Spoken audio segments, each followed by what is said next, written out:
going to talk about whether or not Bruce Lee was a Christian.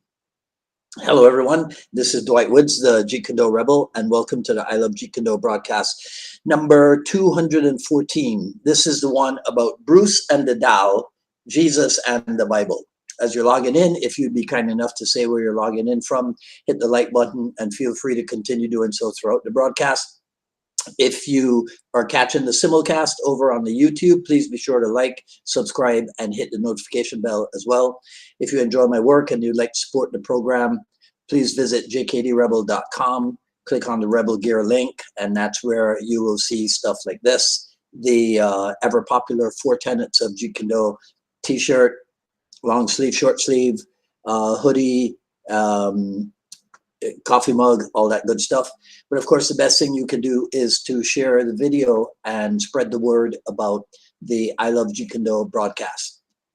I think anyone who thinks deeply about the human condition would easily see a commonality between the ways that people treat major personalities, whether living or deceased. People who came to Earth with a message and lived lives of tremendous influence, and even if they were in different industries, right? They lived these lives of influence along similar lines. That doesn't make sense, Dwight. Anyhow, you'll get it as I continue. So when I put up the preview postcard, the comments under that postcard kind of revealed to me who has their thinking caps on and who chooses a different kind of headwear. So for a smart person, perhaps even a Jeet Kune outsider, a cursory examination of Bruce Lee's, let's call it Jeet Kune adventure, right, would reveal immediate commonalities between his life and that of Jesus Christ. Both charismatic thought leaders who railed against the established order, Bruce Lee and classical martial arts, Jesus and the classical traditions of religion of his time. Both their movements grew even more popular after their deaths in their early 30s. Their messages were both their messages were propelled by sometimes just as charismatic, devoted disciples, and both of their teachings, or the teachings of both personalities, evolved into different branches or camps. So all of what I just stated is obvious, perhaps almost painfully so, right? And can be taken at face value. What I'm talking about goes a little bit deeper, and even so, is readily obvious to some, depending on your choice of headwear. Both Bruce Lee and Jesus have books which are considered central to their teachings, and in both cases, these books were posthumously written or compiled by the aforementioned devoted followers. And just as we have old school and new school preachers and teachers of the Bible, we have old school approach and new school approach to Jeet Kune. We have differing accounts of the same period in Jesus's life, written from the perspective of 4 apostles. And you're gonna tell me that that's not like interpretations on the content of what Bruce Lee taught during his lifetime, right? But again, even all of that is readily evident, and especially if you've been thinking about Jeet Kune for a little while.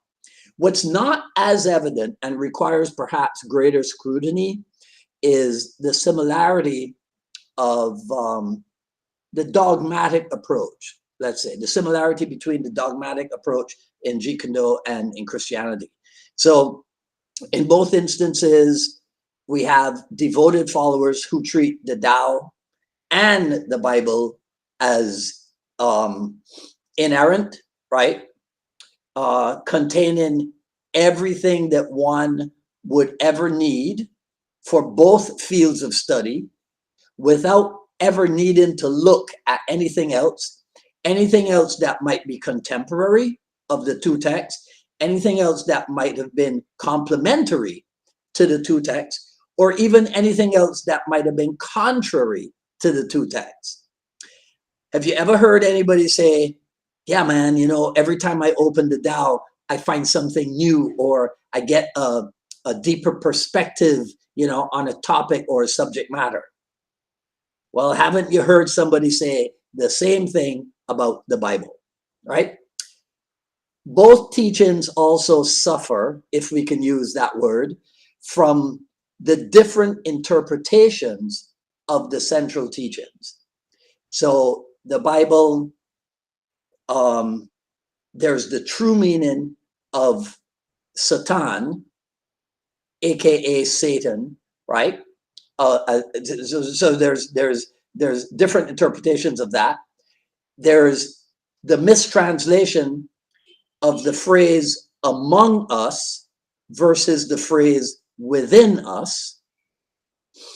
There's the true definition and meaning of the words sin and or repent.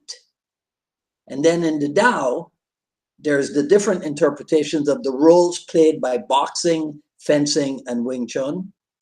What's actually meant by the daily decrease, what's really meant by the idea, and these are just examples, there's many more. What's really meant by the idea that Jeet Kune is a boat used to cross the river.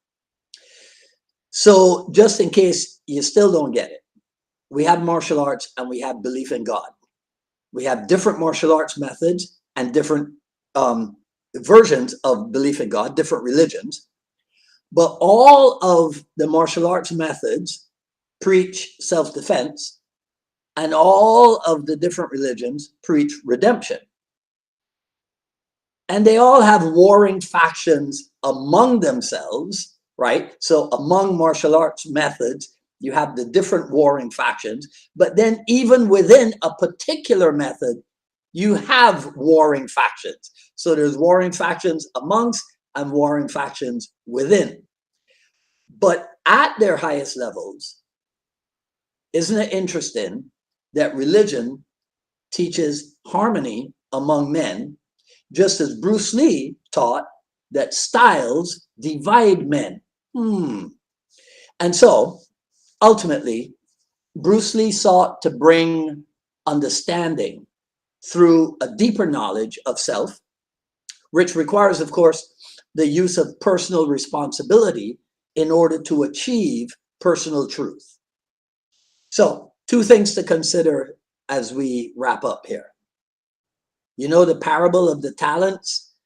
3 servants, one was given 5 talents and he went out and put them to work and he increased the 5 to 10. Another was given 2 talents and he put them to work and he increased the 2 to 4. And then the 3rd servant was given 1 talent and he hid it for safekeeping, buried it. And he ended up having that talent taken away. So see if you can find a Jeet Kune meaning in said parable. Now, since we've been talking about religion, let's talk a little science here, right? Since many people like to throw around the word science, you know, when it comes to Jeet Kune, and you know, there's the thing about Jeet Kune being scientific street fighting and all that. So here's the thing about scientists. Scientists understand that observations are rarely complete, that interpretations often vary. Among scientists, there's usually considerable room for discussion and debate. And debate is as important to science as consensus is to politics, right?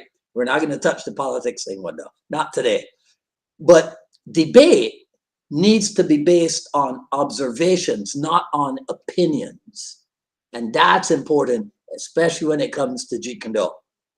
In science, there's always more to learn.